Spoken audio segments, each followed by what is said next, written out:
Alhamdulillahilladzi tasafa bil kamalat. Salatu wassalamu ala sayyidis sadat Sayyidina wa habibina wa syafi'ina wa maulana Muhammad wa ala alihi wa ashabihi alladhina fa'alul hasanat wa jitanabul munkarat. Amma ba'du, subhanaka la ilma lana illa ma 'allamtana innaka antal alimul hakim wa la haula wa la quwwata illa billahil aliyyil azim. Al-karamun para asatidzah, bapak-bapak, saudara-saudara sekalian yang kami hormati, wabil khusus Ketua Masjid Baitul Mukhtasin ingkang kula muliaken Bapak Iswanto dan seluruh jajarannya yang kami hormati, seluruh Ketua DKM yang tergabung dalam hisab yang kami hormati, Ketua Hisab Yayasan Hisab Bapak Mutarudin Afifillah Al-Ustaz Abdul Rashid, saudara sekalian yang insya Allah kita sama-sama dimuliakan oleh Allah Subhanahu wa Ta'ala. Hari ini kita diajak untuk memperingati peringatan Isra dan Mi'raj. Isra dan Mi'raj itu merupakan bagian kecil dari berbagai mukjizat Allah yang ditampakkan kepada hamba-Nya. Allah menciptakan alam semesta ini dengan mudah. Allah memperjalankan baginda Nabi Muhammad untuk melaksanakan Isra dan Mi'raj dengan mudah. Kenapa? Sebab Allah mempunyai sifat ditahwil. Innama idza arada Allahu ayyakuna lahu kun, innama amruhu idza arada syai'an ayyakuna lahu kun fayakun. Kalau Allah sudah berkehendak, tidak akan yang bisa mencegah kehendak Allah Subhanahu wa Ta'ala. Hanya perbedaannya, kalau Allah memberikan tanda kebesaran kepada nabi-nabi adalah mukjizat. Kalau Allah memberikan tanda kebesaran kepada wali-walinya namanya karomah. Kalau Allah memberikan tanda kebesaran kepada kita ini semua namanya ma'unah. Kalau Allah memberikan tanda kebesaran terhadap orang kafir namanya istidraj. Harus ada perbedaannya. Bahwa kadang-kadang kita dari segi bahasa masing-masing jadi pada kacau. Ada orang jalan nggak jadi ketabrak motor, udah bermukjizat katanya. Kita ini siapa? Mukjizat itu khusus untuk para nabi-nabi Allah Subhanahu wa Ta'ala. Tidak ada Allah berikan mukjizat kecuali kepada nabi. Di antara mukjizat yang Allah tunjukkan buat Nabi Muhammad adalah masalah Isra dan Mi'raj. Padahal Isra dan Mi'raj itu sebagian kecil daripada tanda-tanda kebesaran dan kekuasaan Allah. Sekedar menerbangkan Nabi Muhammad dari Masjidil Haram ke Masjidil Aqsa itu masalah yang gampang, mudah. Sekarang kita kaji. Selain daripada Allah tampakkan sebagian kekuasaannya kepada Nabi Muhammad. Ashabul Kahfi tidur dalam gua nggak lama, cuma 309 tahun. Allah berkehendak dengan tidurnya Ashabul Kahfi 309 tahun tetap hidup. Itu Ashabul Kahfi. Kenapa? Allah kehendaki. Kita jadi ikut-ikut. Masuk dalam gua nggak usah 300 tahun, seminggu insya Allah dikerubutin semut kita. Kenapa? Sebab Allah nggak berkehendak dengan apa yang kita kehendaki. Nabi Allah Ibrahim alaihissalam ketika dibakar oleh Raja Namrud, bacaannya setiap hari kita baca Hasbiyallah wa ni'mal wakil ni'mal maulah. Ada nggak jendelatul atas? Ada.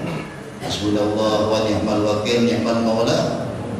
Itu bacaan dengan kebesaran Allah yang selalu dibaca Nabi Ibrahim ketika berada dalam api, nggak terasa panas itu Nabi Ibrahim. Jangankan badannya, bulunya pun nggak terbakar. Itu Allah berkehendak kepada Nabi Ibrahim. Ente yang coba-coba baca hasbunallah 7 kali, masukin ke kompor gas, insyaallah ente jawab dato ya, insyaallah lepuh tangan kita. Kenapa? Allah tidak berkehendak kepada kita. Lihat lagi bagaimana Allah Sulaiman alaihi salatu wassalam mempersatukan dua kerajaan, dari kerajaan Nabi Sulaiman dengan kerajaan Ratu Bilqis. Ketika Nabi Sulaiman alaihi salatu wassalam mengutus salah satu pengikutnya, yaitu burung hudhud. Ini burung hudhud ini kalau sekarang istilahnya burung dara, burung. Dulu kan belum ada tuh yang kirim surat, itu burung hudhud sama dengan burung merpati ya. Itu burung hudhud diperintahkan oleh Nabi Allah Sulaiman untuk menyampaikan surat kepada Ratu Bilqis. Kalimatnya tertulis dalam Al-Quran, innahu min Sulaiman wa innahu bismillahirrahmanirrahim alla ta'lu alayya wa'tuni muslimin. Ini Ratu Bilqis ini kerajaan besar dan dia seorang ratu, semua tidak beriman kepada Allah. Nabi Sulaiman dengan ngirim baca bismillah atau bismillahirrahmanirrahim, semoga engkau tunduk kepada aku. Bahasa gampang itu. Mukjizat yang bertampakkan kepada Nabi Sulaiman dikirimkan itu bacaan innahu min Sulaiman wa innahu bismillahirrahmanirrahim alla ta'lu alayya wa'tuni muslimin. Itu semua ratunya, rakyatnya semua menyatakan beriman kepada siapa? Kepada Nabi Allah Sulaiman. Cuma bismillahirrahmanirrahim doang. Nabi Sulaiman bismillahirrahmanirrahim maju, kerajaan bisa pindah. Ente baca bismillah, anak ente gak pada dulu.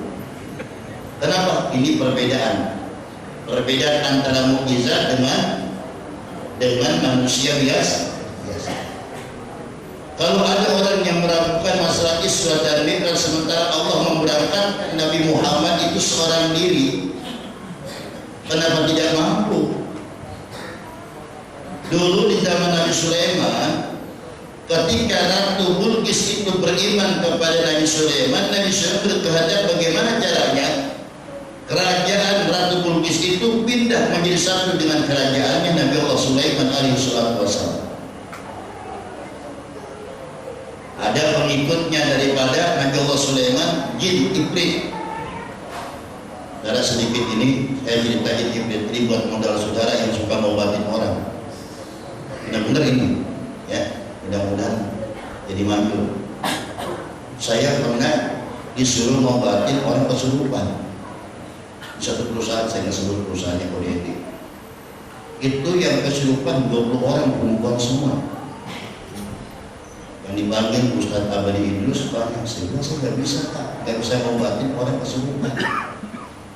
Pokoknya Ustaz datang aja bagaimana Kak, yang penting baru obat. Ini saya bingung. Karena ini semua pada kesurupan 20 orang. Sini kok saya mau pegang perempuan. Benar-benar ini Pak, dan ngomong. Kalian ini, akhirnya saya dalamnya ke kantor. Saya mikir, buat ngobatin ini. Ini maaf nih Pak, dengan izin Allah. Akhirnya saya ingat, baca Fatihah nih, main jin Ifrit. Saya baca jin Ifrit, tolong itu orang pada kesurupan. Al-Fatihah segini. Itu dengan izin Allah semua pas sadar. Oh, kalau benar-benar jin Ifrit ini pimpinan daripada jin. Jadi Bapak kalau pengen obat orang, kirimin tuh jin Ifrit Fatihah. Benar-benar ini modal. Ya kan, nggak mustahil, nggak mustahil. Ya kali aja ada orang kesurupan, bangun ini gak baik. Jadi ini Fatihah jadi, tolong ini saya gak mampu gitu aja. Dengan izin Allah itu Pak semua sadar. Dikenakan saya gak bisa ngobatin orang kesurupan, itu modal saya tuh punya, maka saya kasih. Mudah-mudahan Bapak jadi pada dukun. Sekarang cerita kita ini, Raja Jin bilang begini nih, ya Sulaiman, aku akan pindahkan kerajaan Ratu Bilqis dan para tentaranya sebelum engkau kau bangun dari tempat dudukmu. Hebatnya kira-kira.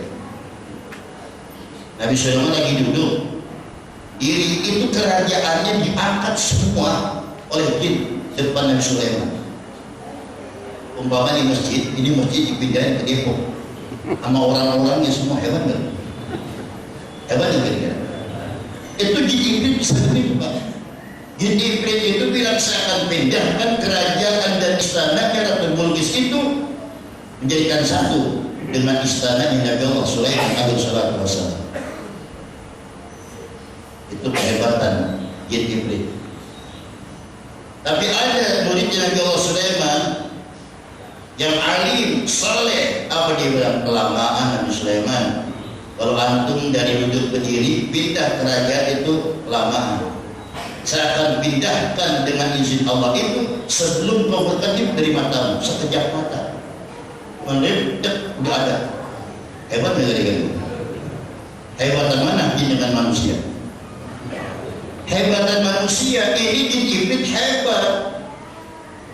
Hebat, dia bisa seakan pindahkan kerajaan Sulaiman, kata jin iblis, kerajaan Ratu Bilqis sebelum kau diri dari tempat duduk wahai Nabi Allah Sulaiman. Tapi ada orang yang soleh termasuk pengikutnya Nabi Allah Sulaiman, aku akan pindahkan kerajaannya Ratu Bilqis dengan para tentaranya sebelum kau berkedip dari matamu. Berarti lebih hebat manusia ketimbang jin. Makanya tidak ada yang bisa mengalahkan kemuliaan dan kepandaian manusia. Cuman kadang-kadang manusia ini gampang tertipu, itu doang. Padahal tidak ada jin kalah manusia. Cuman kadang-kadang bapak ini dikenakan ikutin jin, bapak jadi budak jin, gitu doang udah. Sekarang kan Pak, banyak orang ini yang suka kadang-kadang pendapatnya berbeda, ingin cepat. Kadang-kadang kita ceritakan bagaimana hebatnya kehebatan Allah, bagaimana kehebatan orang-orang yang berada di tempat ibadah, bagaimana orang-orang yang melaksanakan ibadah sholat ini begitu hebat dan besarnya pahala yang Allah janjikan. Kadang-kadang kita nggak percaya. Ini termasuk ibadah multi level. Kalau tadi Bapak Rizwanto bilang, jadi kenakan jalannya kurang bagus sehingga jamaah kurang. Saya sedikit ingin membela Bapak. Jadi kok paling banyak insya Allah jamaah kita. Benar Bapak ngomong. Di antara maaf ini di antara hari Minggu, hari Sabtu saya bukan sombong. Jamaah ini paling banyak, ya kan? Alhamdulillah. Itu jalannya rusak, apalagi betul. Ini semua Pak gerakan Allah dengan izin Allah. Kenapa Bapak sudah meyakini dan merupakan kenikmatan multi level yang Allah berikan janji pahala ini begitu bersemangat tanpa kita sadari kadang-kadang ngantuk jam 2 malam kita berdiri digerakkan oleh Allah bangun alhamdulillah. Kenapa? Sebab kita yakin tidak merupakan bagian pahala yang paling besar yang Allah berikan. Makanya barometer orang ibadah kalau sholat subuhnya jamaah berarti orang tahu hebatnya sholat. Kalau zuhur maka gampang, maghrib mah gampang. Makanya presentasi ibadah kita itu dalam kitab diterangkan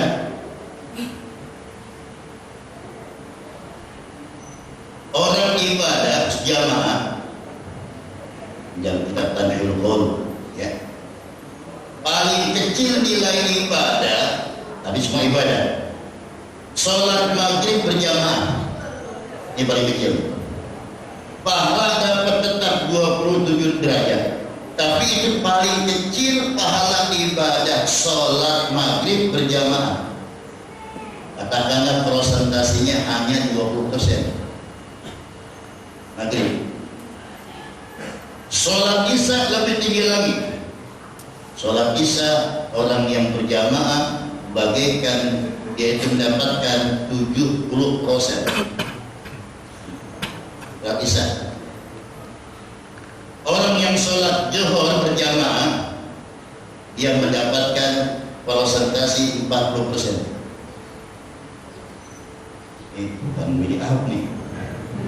Bukan prosentasi itu maksudnya nilai ibadah. Orang yang sholat asar berjamaah dia mendapatkan 60%. Tapi orang yang sholat subuh berjamaah dia mendapatkan nilai 100%. Kata Rasulullah SAW, siapa orang yang melaksanakan sholat isya berjamaah bagaikan dia ibadah sebagian malam. Tapi siapa orang yang melaksanakan sholat subuh berjamaah bagaikan dia ibadah semalaman subuh. Itu ibadahnya petani kecil, belum jalannya berapa banyak kita dihitung oleh Allah Subhanahu wa Ta'ala. Semakin banyak langkah yang kita ajukan bagi kita untuk mendatangi tempat ibadah, semakin banyak nilai pahala di hadapan Allah. Itu yang dikatakan multi level. Janji Allah gak bakal bohong. Tapi jarang orang yang percaya tentang janji Allah. Ini gak bakal ketipu, Pak.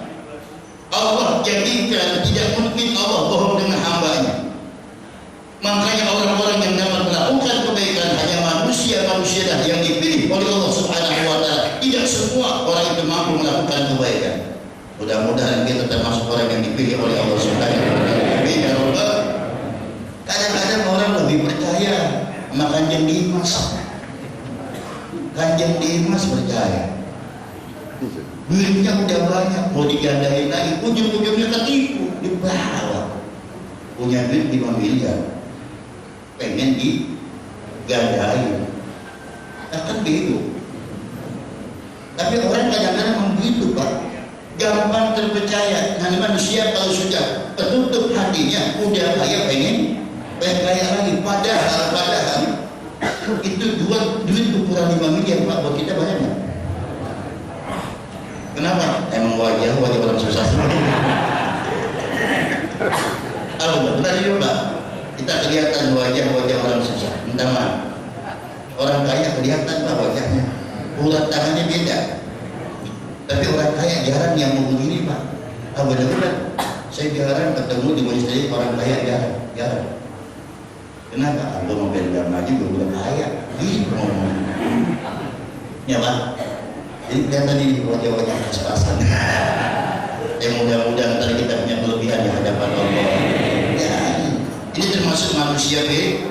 Ini kadang-kadang kita gampang tertipu. Yayasan Pendawa, tukang bubur, tukang bubur di Sawangan dari Cirebon. Itu banyak banget penggemarnya. Berapa triliun orang diberi kekayaan. Kenapa? Orang kadang-kadang lebih percaya dengan janji manusia daripada janji Allah. Padahal kalau kita yakin dengan janji Allah, insya Allah satu langkahan kita melakukan kebaikan. Di situ Allah akan berikan pahala yang berlipat ganda. Ini kenikmatan, apalagi sekarang. Ini sekarang ini bulan-bulan Syaban, katanya siapa saja yang melakukan satu kebaikan pada bulan Syaban ini, Allah bakal lipat gandakan sampai 700 lipat ganda. Kalau Bapak hari ini bagaikan ibadah semalam suntuk dikali 700, bagaikan kita ibadah 700 malam suntuk. Begitu perkalian juga. Itu menjadi Allah, ini kita balik penghitungan, Pak. Kenapa begitu besar pahala ibadah yang Allah berikan untuk umat Nabi Muhammad? Belum lagi besok bulan puasa. Ini semua janji Allah yang diberikan terhadap Nabi Muhammad dan umatnya ketika Nabi Muhammad mengeluh kepada Allah. Ya Allah, umatku kalau sekitar 60-70 tahun itu, ya Allah, mana mungkin bisa nandingin amal ibadah umat-umat terdahulu yang umurnya ratusan bahkan ribuan tahun. Umat Nabi Muhammad umurnya antara 60 sampai 70. Sekarang udah jarang, Pak. Udah jarang. Semakin kesini umur umat Nabi Muhammad udah makin jarang. 70 banyak yang meninggal. Sekarang Bapak malam ini pagi ini ada umurnya 69 tahun 11 bulan. Kita makan pemuli yang banyak. Tinggal sebulan jauh kita makan dah. Kita ikut mati. Tapi sekarang ini Pak jarang umur umat Nabi Muhammad ini sampai 70 tahun. Ya, teman-teman saya 40 tahun banyak yang meninggal. 50 tahun banyak yang kadang-kadang, Pak, Masya Allah sekarang ini, Pak, ada orang banyak yang kita kenal meninggal dunia tanpa sakit parah. Ya nggak apa-apa sih urusan begitu, Pak. Mendingan kita nggak sakit parah meninggal, hiburan buat kita daripada kita menyiksa orang yang hidup. Mohon mati mendadak. Mati sakit dulu, ayo pilih. Mana? Pengen mati mendadak? Mudah-mudahan bapak dikabulkan mati semua boleh. Ini saudara sekalian, orang sekarang banyak yang mati dadakan. Bagus kata Nabi, mautul fuja'ati rahatul mu'mini, mati yang mendadak merupakan hiburan untuk orang yang beriman. Yang penting kita siap dalam melakukan ibadah. Ini yang kita. Kalau kita senang ibadah, insya Allah matinya nggak tahu dari tempat ibadah. Mau ibadah, pulang ibadah, itulah perbuatan kita yang nanti Allah contohkan dan Allah buktikan. Kalau kita orang yang senang ibadah. Tapi kalau orang yang senang mancing, kita herankan begitu. Mancing gak jauh dari empan, nanti kita hati-hati. Ini diantara kenapa sekarang banyak orang yang mancing dadakan yang tanpa ada aba-aba lagi. Jadi di bawah umur 60 tahun banyak orang meninggal dunia. Loh, kalau bahkan kita umur 60 tahun meninggal dunia, bagaimana mungkin bisa nandingin amal ibadah orang-orang terdahulu yang umurnya ratusan tahun? Kata Allah, yang saya mau bingung wahai kekasihku Muhammad, sedikit amal ibadah untuk umatmu, aku akan lipat gandakan pahala buat mereka. Alhamdulillah, nikmat Pak. Besok bulan suci Ramadan lebih hebat lagi pahala.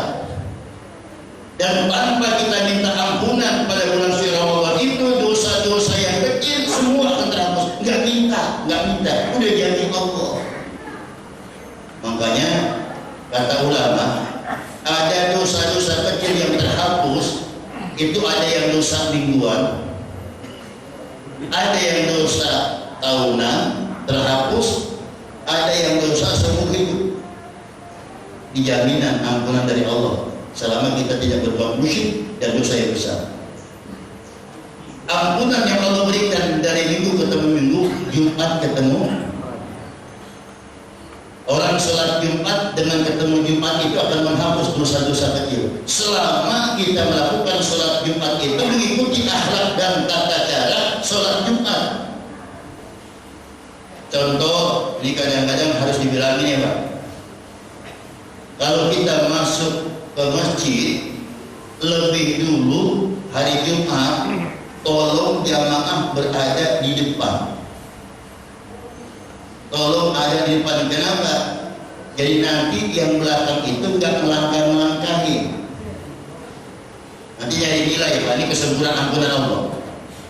Jadi kalau makan kita hari Jumat datangnya waktu yang lebih awal, berada di tempat yang lebih depan, insya Allah akan memberikan kesempatan orang lain tidak melangkahkan pundak kita. Sebab nilai ibadah yang memberikan ampunan seminggu sekali itu, kalau kita masuk masjid belakangan, orang kita langkah-langkahin, ini bakal kurang nilai ibadah kita pada hari Jumat. Makanya saya kasih tahu, tolong kalau makan yatim yang datang duluan di depan, yang belakang di belakang. Ini kadang-kadang serba salah juga Pak, Ustaz datang duluan, preman di belakang imam. Itu salah. Kebetulan imam belakang lagi sholat, preman bingung.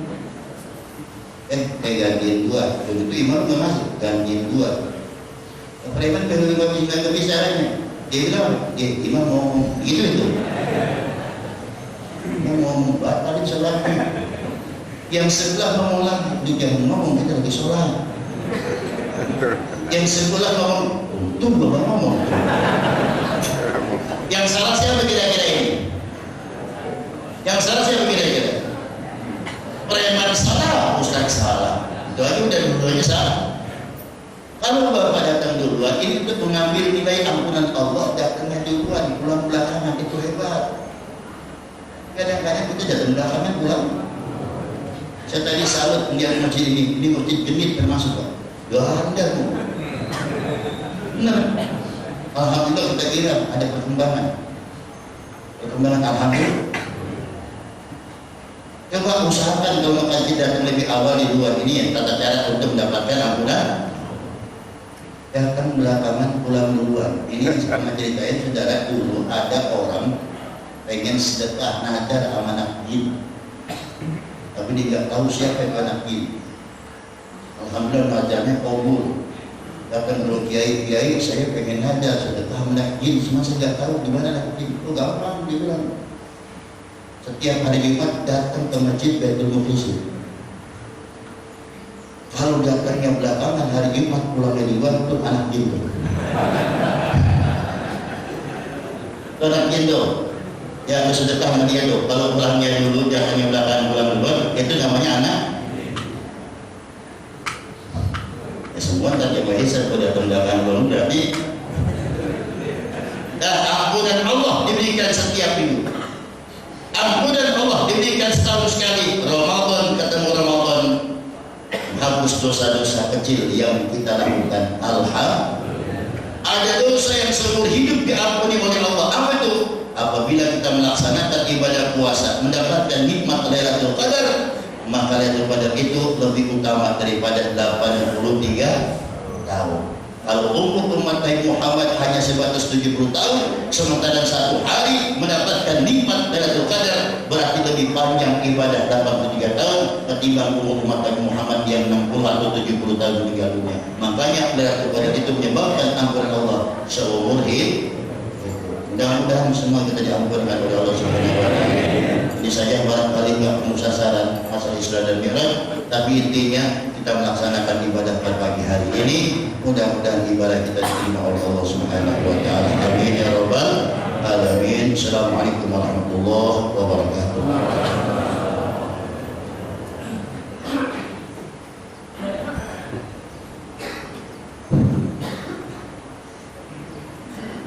Assalamualaikum warahmatullahi wabarakatuh. Hadirin jemaah yang akan hati, wabillahi sudah berhati pada pengurus Baitul Muqdishin. Sebelum acara kita tutup, mohon perhatian untuk